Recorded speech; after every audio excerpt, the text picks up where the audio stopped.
Okay, so imagine zooming around in circles at 28.31 miles per hour. If you mess up and fall, you could get seriously injured and possibly killed. But if everything goes right, you might set a world record. This is what it's like to be a professional short track speed skater. Skating at high speeds has very high risks, but the rewards can easily outweigh the risks. Today, I'm going to give you a quick insight about short track speed skating. So, the North American origin began in Canada and US from 1905 to 1906. Now, if you've ever been to the Pettit Center and skated on the public ice, you can see how big it is. And then if you look on the inside, there are two hockey rinks. Now, short track speed skating is held on those hockey rinks. And in 1905 to 1906, because there weren't many big rinks around for people to skate on, skaters would actually practice on the hockey rinks, and this led to a lot of new techniques and overall a new sport. And they also introduced a pack style type of racing where you race against other players and not just the clock. And the short track became an official Olympic sport at the 1932 Lake Placid Winter Olympic Games.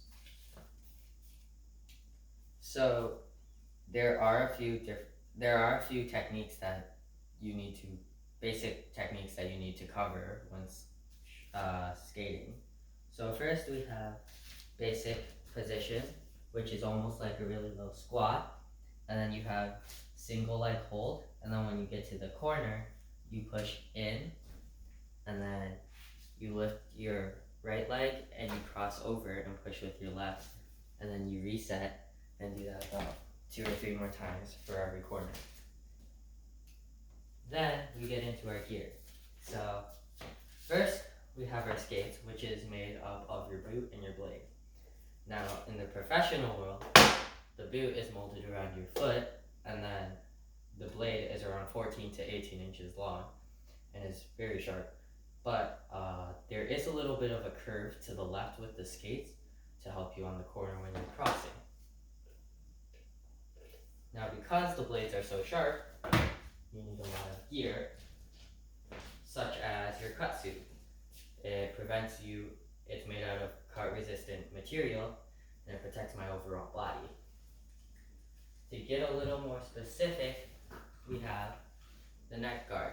This just wraps around my neck, and it helps protect my neck a little bit more.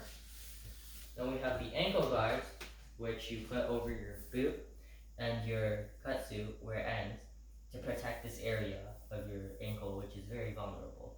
So you just put this over and it protects it.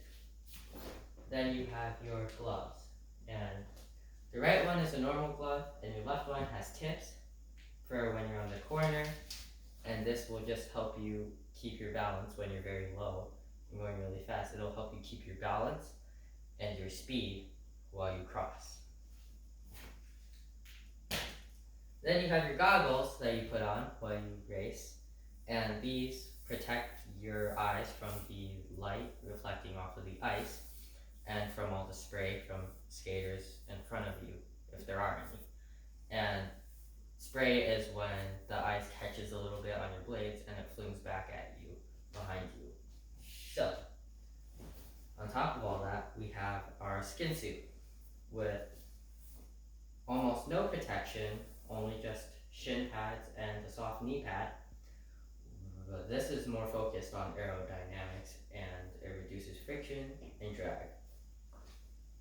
And last but not least, we have the helmet, which is not different from any helmet, it's just a helmet.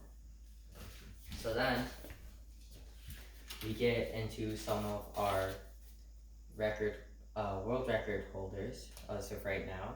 So for a 1500 meter record, which is 13 and a half laps, from South Korea we have Choi Min-jung, 2 minutes and 14 seconds, and Shin Kye-connect of the Netherlands with 2 minutes and 8 seconds.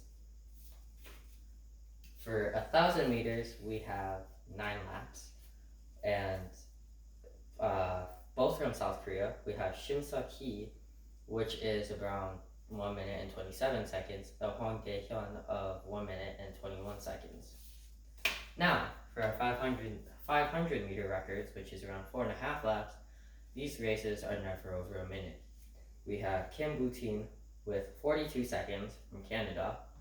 Now we have Wu Dajing with 39.5 seconds from China. Now, to put all the technique, gear, and speed together, let's watch the world's fastest man on ice, Wu Dajing, in action.